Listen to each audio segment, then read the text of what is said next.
Paracetamol மாத்திரைகளை சாப்பிடாதீர்கள். பொது சுகாதாரத்துறை கொடுத்த வார்னிங்.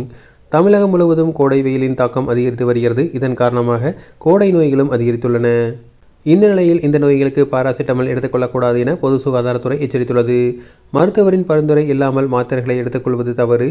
அதிலும் குறிப்பிட்ட சில வகை மாத்திரைகளை நிச்சயம் தவிர்க்க வேண்டும் என சுகாதாரத்துறை எச்சரித்துள்ளது. கோடை காலங்களில் நீர் மூலம் நோய்கள் அதிகம் பரவ வாய்ப்பிருக்கிறது. குறிப்பாக அசுத்தமான நீரின் மூலம் கல்லீரல் பாதிக்கப்பட்டு மஞ்சள் காமாலை நோய் ஏற்பட வாய்ப்புள்ளது. தவிர சுகாதாரமற்ற நீர் மற்றும் உணவினால் வயிற்றுப்போக்கு மற்றும் காலரா ஏற்படுகிறது. சால்மோனெல்லா பாக்டீரியாவில் பரவும் டைபாய்டு காய்ச்சல் கோடை காலத்தில் அதிகமாக தென்படும். இந்த நோயால் பாதிக்கப்பட்டவர்களுக்கு மருத்துவர் பரிந்துரைக்கும் மருந்துகளை மட்டுமே கொடுக்க வேண்டும். ஆனால் மருத்துவர்களின் பரிந்துரையின்றி பாராசிட்டமல் உள்ளிட்ட மருந்துகளை பலரும் எடுத்துக்கொள்கிறார்கள். இப்படி செய்யக்கூடாது என பொது சுகாதாரத்துறை வார்னிங் கொடுத்துள்ளது. குறிப்பாக கோடை வெயிலால் உடல் வெப்பநிலை அதிகரித்து யாராவது மயக்கம் அல்லது சோர்வடைந்தால் அதை சாதாரண காய்ச்சல் என்று நினைத்து பாராசிட்டமல் அல்லது ஆஸ்பிரின் போன்ற மாத்திரைகளை வழங்கக்கூடாது. வெப்பத்தால் பாதிக்கப்பட்டவர்களுக்கு இந்த மாத்திரைகளை கொடுக்கும்போது அவை கடுமையான எதிர்வினைகளை ஏற்படுத்தக்கூடும். சில நேரங்களில் இது உயிருக்கே ஆபத்தாக முடியலாம் என சுகாதாரத்துறை அதிகாரிகள் எச்சரிக்கின்றனர். அதாவது வெப்பவாதம் என்பது சாதாரணமாக காய்ச்சல் கிடையாது. சாதாரண காய்ச்சலில் மூளையில் உள்ள வெப்ப கட்டுப்பாட்டு மையம் வெப்பநிலையை உயர்த்துகிறது. ஆனால் வெப்பவாதம் என்பது சுற்றியுள்ள கடும் வெப்பத்தால் உடலின் குளிரூட்டும் அமைப்பு முற்றிலும் செயலிழந்து போவதாகும்.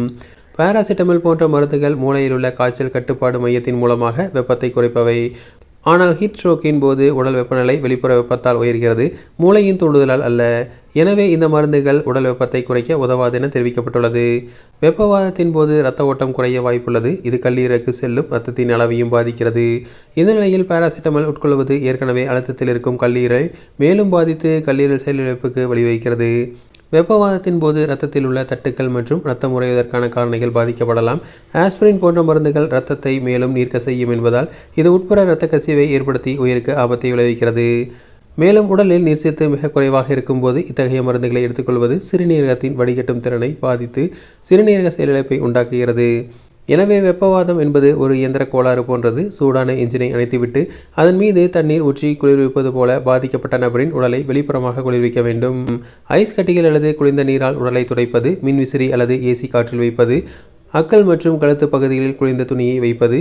சுருக்கமாக சொன்னால் வெப்பவாதம் என்பது உடலுக்கு உள்ளிருந்தும் வரும் காய்ச்சல் அல்ல, வெளியிலிருந்து ஏறிய வெப்பம். இதற்கு மருந்து மாத்திரைகளை விட வெளிப்புற குளிர்விப்பு முறையே சிறந்தது மற்றும் பாதுகாப்பானது என பொது சுகாதாரத்துறை எச்சரிக்கிறது.